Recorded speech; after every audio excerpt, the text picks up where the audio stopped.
Prime Minister speaking in Coventry. So will voters get the message? Well, I'm joined by Jonathan Gabay, a marketing expert and founder of the company Brand Forensics, and he's with me in the studio now.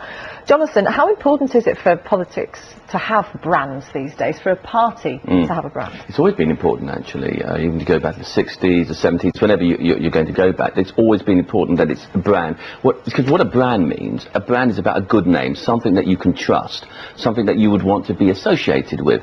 Now, a slogan, which is what he's announced today, should underpin that trust. It's not a headline, because a headline is about a specific tactical issue, whatever the issue may be.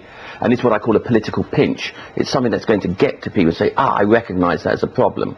But the slogan, that's a headline. But the slogan itself has got to be something that underpins it. So what do you think of this slogan then? A future fair for all, supposedly setting Labour apart from the Conservatives, who they say are people by old Etonians and millionaires. Right, okay, well, I'm only coming from this from the point of view of a marketing and branding, okay? From a marketing and branding, from a message point of view, I've got a feeling it's a little bit, I don't know, it's kind of convoluted when it says a future fair for all. It's rather austere, really. Why can't you just say a fair future for all instead of a future fair for all? It just sounds a bit more pompous.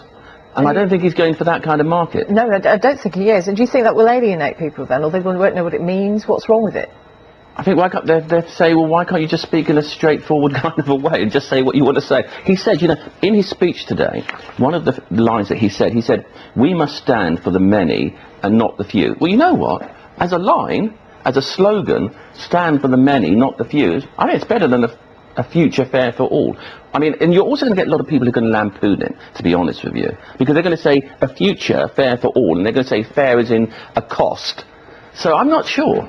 What about this point that Gordon Brown made today when he said the election will be won not by who has the best PR, but by values?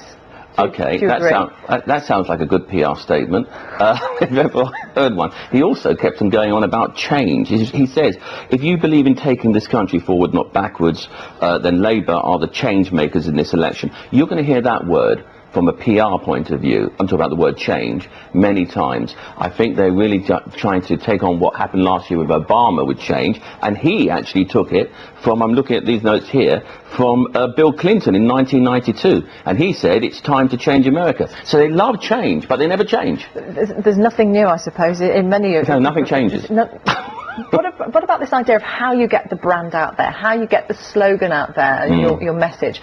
Because we understand from Douglas Alexander, who's been speaking to one of the newspapers this weekend, that it's not going to be about broadcast anymore. It's going to be about one-to-one, two-way communication over the internet. It's all about Web 2.0. It's all about Web 2.0, social media, Twitterers. Twitterers will have the final vote because the Twitterers are the voice of democracy, and they will actually give the final vote. Jonathan, thank you very much indeed. Jonathan Gabay from Brand Forensics. Good to talk to you. Thank you so much.